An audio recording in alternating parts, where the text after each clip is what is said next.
کے بارے میں اللہ فرما رہے ہیں وما محمد الا رسول، محمد صلی اللہ علیہ وسلم تو ایک اللہ کے قاصد، اللہ کے پیغمبر، اللہ کے پیغام کو پہنچانے والے اللہ کے رسول ہیں۔ رسول کا معنی قاصد ہوتا ہے، رسول کا معنی پیغام رسان ہوتا ہے۔ انہوں نے اللہ سے لیا پورے کا پورا دین، اور منوان جیسا لیا ویسے آگے صحابہ کرام کو قولاً بھی دیا، علماً بھی دیا، عملاً بھی دیا۔ ایک ایک بات کے الفاظ بھی سمجھائے، حروف و معانی بھی سمجھائے، اور ساتھ ساتھ اس کا عملی نقشہ بھی بنا کر کے دکھایا۔ آپ صلی اللہ علیہ وسلم نے وہ نظریہ صحابہ کرام کی طرف منتقل کیا۔ آپ صلی اللہ علیہ وسلم کے بعد صحابہ کرام کی قیادت، خلافت ابو بکر صدیق رضی اللہ تعالی عنہ نے سنبھالی۔ ان کے بعد حضرت عمر فاروق رضی اللہ تعالی عنہ نے سنبھالی۔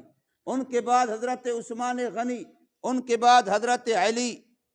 اب یہ ایک تسلسل ہے، شخصیات بدل رہی ہیں لیکن نظریے میں کوئی تبدیلی نہیں ہے، اور آج تک بھی نہیں ہے۔ آج بھی مسلمانوں کی قیادت مختلف افراد و شخصیات کر رہے ہیں، کرتے رہیں گے، لیکن نظریہ سب کا ایک ہے، اور ہم اسی نظریے پر پرکھیں گے حق اور باطل کو بھی۔ جو اسی نظریے پہ کھڑا ہوگا تو وہ حق ہے، جو اس نظریے سے ہٹے گا تو اب وہ اپنا نقصان کرے گا اور وہ باطل کی طرف چلا جائے گا۔ تو اللہ تبارک و تعالی نے فرمایا وما محمد الا رسول، نہیں ہے محمد صلی اللہ علیہ وسلم مگر ایک رسول، قد خلت من قبلہ الرسل، آپ سے پہلے کتنے رسول گزر چکے ہیں، تو آپ نے بھی تو گزر جانا ہے، لیکن آپ کے گزر جانے سے دین تو نہیں چلا جائے گا، نظریہ تو نہیں چلا جائے گا، وہ عقیدے بنیاد بیس تو نہیں چلی جائے گی، وہ تو پھر بھی ہوگی۔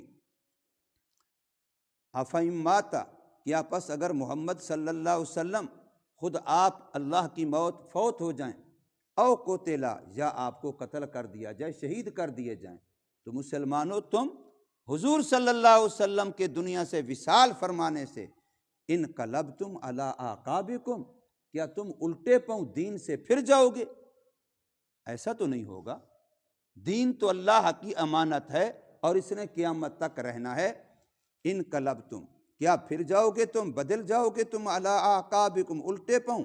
اور لیکن یاد رکھو ومن ینقلب علی عاقبیہ، جو بھی دین سے پھرا، جو بھی دین سے ہٹا، فلن یضر اللہ شیئا، تو اللہ کا وہ کچھ بھی نہیں بگاڑے گا، اللہ کا کچھ بھی نقصان نہیں ہوگا، وہ اپنا ہی نقصان کرے گا۔ دین سے ہٹنے والا، دین کے عقیدے سے کوئی ہٹے، دین کے عمل سے کوئی ہٹے، دین کی اخلاقیات سے کوئی ہٹے، تو جس جس چیز سے ہٹے گا نقصان اپنا کرے گا۔ اگر کوئی نماز نہیں پڑھے گا تو کس کا نقصان کرے گا؟ اگر کوئی روزہ نہیں رکھے گا تو کس کا نقصان کرے گا؟ اگر کوئی سچ نہیں بولے گا تو کس کا نقصان کرے گا؟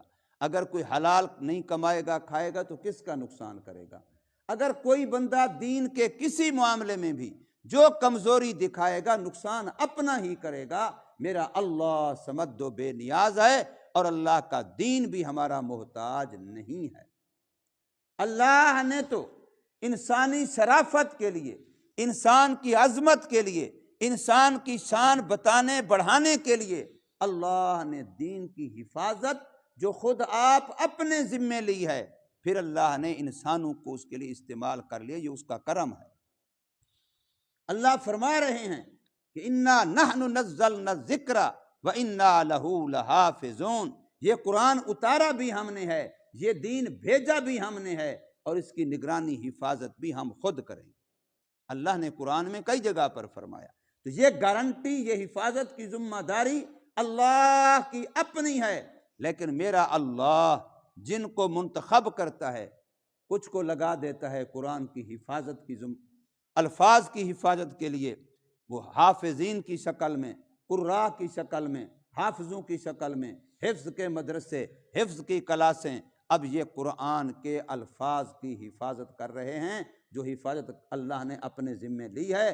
اللہ اپنے والا کام ان سے لے رہا ہے، اور قرآن کے معانی و تشریحات، مسائل و احکام اس کے لیے اللہ نے فقہا کی، علماء کی، مفتیان کرام کی، اللہ نے ان کی ڈیوٹی لگا دی، کام یہ اللہ کا ہے، لیکن اللہ نے جن کو پسند کیا ان کو اپنا یہ کام دے دیا۔ اسی طریقے سے قرآن کا آگے پہنچانا، قرآن کا آگے پھیلانا، قرآن کا عملی نمونہ پیش کرنا، اس کے لیے اللہ نے تبلیغ والوں کو کھڑا کر دیا، اس کے لیے اللہ نے خانقاہ والوں کو کھڑا کر دیا۔ کام میرے اللہ کا ہے، یہ سارے بھی چھوڑ دیں، رب کا دین نہیں مٹے گا، رب کا دین پھر بھی رہے گا۔ ہماری خوش قسمتی ہے کہ ہم قرآن کے ساتھ، دین کے ساتھ جڑ گئے۔ جیسے یہ قرآن مجید کا نسخہ ہے، اب اس کے ساتھ یہ گتا لگا ہوا ہے، اس کے ساتھ یہاں پر کپڑا لگا دو، یہاں کوئی اور کاغذ لگا دو، جو چیز بھی قرآن کے ساتھ جڑتی چلی جائے گی، حالانکہ وہ بے عقل ہے، بے خرد ہے، بے فہم ہے، اور وہ خود نہیں جڑی، اسے کسی نے جوڑا، کسی جلد ساز نے لگایا، تو جو جڑتا جائے گا اس کی شان بڑھتی چلی جائے گی، اتنا بڑھے گی، اتنا بڑھے گی کہ کوئی حاجی، غازی، نیک نمازی، کوئی عالم، مفتی، قاری، حتیٰ کہ وقت کا ولی اور نبی بھی اس کو بغیر وضو کے ہاتھ نہیں لگا سکے گا، بغیر وضو کے اس کو ہاتھ نہیں لگا۔ قرآن تو یہ نہیں ہے، یہ تو قرآن کے اوپر گتا ہے، قرآن تو ابھی اندر ہے، لیکن اس کو بھی کوئی بندہ بغیر وضو کے ہاتھ نہیں لگا سکے گا۔ جب ہاتھوں کے ساتھ جلد کرتے تھے تو یہاں ایک پونی کا معمولی سا کپڑا، بالکل پتلا سا سوتی سا کپڑا یہاں لگاتے ہیں جلد میں، جو ہاتھوں سے جلد کرتے ہیں۔ یہ تو مشینی جلد ہے، اس میں کپڑا لگاتے ہیں، اور وہ کپڑا بظاہر مارکیٹ میں اتنا سستا ہے اور اتنا ہلکا سمجھا جاتا ہے کہ کوئی غریب سے غریب بندہ بھی اپنے کسی بچے کا اس کپڑے سے لباس نہیں بنائے گا، کہ وہ اتنا گھٹیا ہے۔ لیکن جب وہی کپڑا قرآن کے ساتھ جڑ جاتا ہے تو اب اس کی کیا شان بن جاتی ہے۔ یہی گتا اگر قرآن کے ساتھ لگا ہوا نہ ہوتا، اسی گلی نالی میں پڑا ہوتا، تو یہ گندی نالی میں بھی پڑا ہوتا، ناپاک جوتوں کے پاؤں کے نیچے لتاڑا روندا بھی جا رہا ہوتا، کسی کو پرواہ نہ ہوتی۔ لیکن یہ گتا قرآن کے ساتھ اگر جڑا ہے، جڑا نہیں ہے، جوڑا گیا ہے۔ ہم تو عقل والے ہیں، یہ بے عقل ہے، ہم فہم و فراست والے ہیں، یہ فہم و فراست سے محروم ہے، ہم ارادے سے قرآن سے جڑیں گے، یہ بغیر ارادے کے کسی اور نے جوڑ دیا ہے۔ تو اگر ہم قرآن کے ساتھ جڑ جائیں تو اللہ ہمیں کتنی شان دے گا، اللہ ہمیں کتنی شان دے گا اگر ہم قرآن کے ساتھ جڑ جائیں تو۔ اس لیے انسان کی بقا بھی اسی میں ہے کہ اس چیز کے ساتھ جڑے جو باقی رہنے والی ہے۔ اللہ کی ذات باقی، جو اللہ کے ساتھ جڑ جاتا ہے، اللہ کا ولی بن جاتا ہے، اللہ کا نیک بن جاتا ہے، تو پھر اللہ پاک نے اپنے نبیوں ولیوں کے بارے میں فرمایا کہ مٹی پر بھی ان کے جسم کو میں نے حرام کر دیا ہے، کہ مٹی کے کیڑے مکوڑے اور مٹی بھی ان کے جسم کو کھا نہیں سکے۔ ہمارے گاؤں کے اندر کچھ عرصہ پہلے، تھوڑے 5-6 مہینے ہوئے ہیں، ایک معصوم سا دودھ پیتا بچہ اور اس کی ماں، ان کو بے دردی سے ناجائز ناحق قتل کر دیا گیا، دودھ پیتے بچے کو بھی، اس عورت کو بھی۔ اس وقت تو انہوں نے آپس میں مصالحت کر کے دفنا دیا، لیکن بعد میں رشتہ داروں میں سے ایک کھڑا ہو گیا، اس نے کہا یہ ظلم ہے، یوں خاموشی سب کے لیے اجتماعی گناہ ہے۔ اس نے عدالت کا دروازہ کھٹکایا، 4 مہینوں سے زیادہ عرصہ گزر گیا تھا، ان کی دوبارہ قبر کشائی کی گئی، قبر کھولی گئی، جج بھی ساتھ ہے، پولیس بھی ساتھ ہے، افسران بھی ساتھ ہیں، ڈاکٹر بھی ساتھ ہیں، پوری ٹیمیں ہیں۔ جب کھولی گئی تو 4 مہینے کے بعد جیسے رکھے تھے دونوں ویسے رکھے تھے۔ یہ پچھلے ہفتے قبر کشائی ہوئی ہے،